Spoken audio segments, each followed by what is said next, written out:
Hey guys, in today's video I'm going to show you how to fix your stuck seat on your 5th generation Camaro. So I've done a lot of research and I found out that it seems to be my switch which isn't working properly.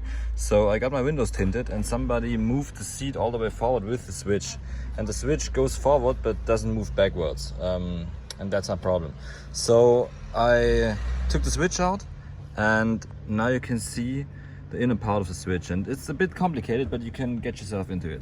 So if you move the switch, what it actually does is like touch this metal piece, and this metal piece, by moving it in this direction, creates contact like a relay, and that is my problem. So I can move it forward, that's the one for forward, that's the one for backwards.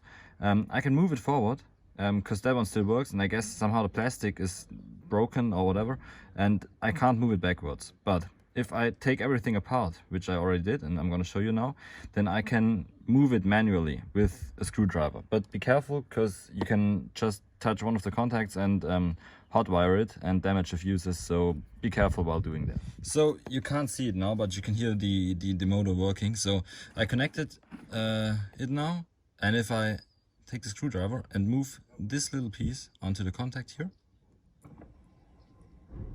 you can hear that my motor is working. So that was my problem. So I can manually move it backward completely till it is in the right position, and here we are. This is only a temporary solution, but at least now I'm able to get somebody in the car and drive, and after that buy a new switch.